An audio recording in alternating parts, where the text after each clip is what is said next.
اسرائیل نے جنگ کے فرمان پر دستخط کر دیے، غزہ کو کھنڈر میں تبدیل کرنے کی دھمکی۔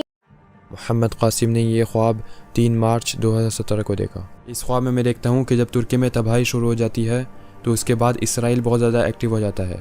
اسرائیل فلسطین کے علاقے میں اپنی کارروائیاں تیز کر دیتا ہے اور دجال کے لیے محل بناتا ہے، اور مسلمان سوائے احتجاج کرنے کے کچھ نہیں کر پاتے ہیں۔ اسلامی تعاون تنظیم کی اسرائیلی جارحیت کی مذمت، عالمی برادری سے مزاحمت کا مطالبہ۔ عرب لیگ کا مسلح تصادم فوری روکنے پر زور، کہا اسرائیل کی انتہا پسندانہ پالیسیز ٹائم بامب ہیں۔ سعودی عرب سرگرم، مختلف ممالک سے رابطے۔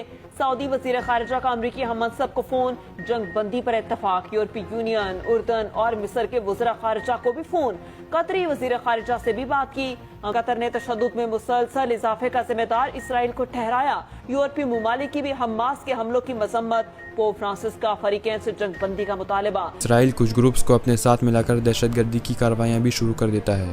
امریکہ اپنی انٹیلیجنس سے اسرائیل کی ہر طرح سے مدد اور حمایت کرتا ہے۔ امریکہ اسرائیل کے ساتھ کھڑا ہو گیا۔ جو بائیڈن کا اسرائیلی وزیر اعظم سے ایک اور رابطہ۔ امریکی صدر نے مزید مدد فراہم کرنے کا کہا، جنگ بندی پر زور۔ رشیا کو جب پتہ چلتا ہے تو وہ بھی شام اور دوسرے علاقوں میں کچھ گروپس کو اپنے ساتھ ملا کر کارروائیاں کرتا ہے، اور اس طرح سے مسلمان علاقوں پر قبضے کی دور شروع ہو جاتی ہے۔ پھر اچانک امریکہ مشرق وسطی کی جنگ میں سرعام کود پڑتا ہے، اور اسرائیل اور اپنے باقی اتحادیوں کے ساتھ مل کر رشیا کے گروپس کے خلاف لڑنا شروع کر دیتا ہے۔ یہ دیکھ کر رشیا بھی اپنے اتحادیوں کے ساتھ مل کر جنگ میں کود پڑتا ہے۔ اس طرح سے تیسری جنگ عظیم کا آغاز ہو جاتا ہے، اور میدان جنگ عرب ممالک بنتے ہیں۔ اس جنگ کے نتیجے میں مشرق وسطی میں بدترین تباہی شروع ہو جاتی ہے، اور یہ جنگ پھیلتی جاتی ہے۔ رشیا اور امریکہ اور ان کے الائز کی اس جنگ میں بہت بڑی تعداد ہوتی ہے، اور بہت بڑی تعداد میں مسلمان مارنا شروع ہو جاتے ہیں۔ یہ جنگ اتنی خطرناک اور شدید ہوتی ہے کہ کوئی اس کو روکنے کی کوشش نہیں کرتا۔ یہ جنگ آہستہ آہستہ مصر، سوڈان، کویت، متحدہ عرب امارات اور پھر پورے مشرق وسطی میں پھیل جاتی ہے، اور امریکہ، اسرائیل اور رشیا کے اتحادی بھی بڑھتے چلے جاتے ہیں۔ کچھ مسلمان ممالک بھی امریکہ اور رشیا کے ساتھ مل جاتے ہیں۔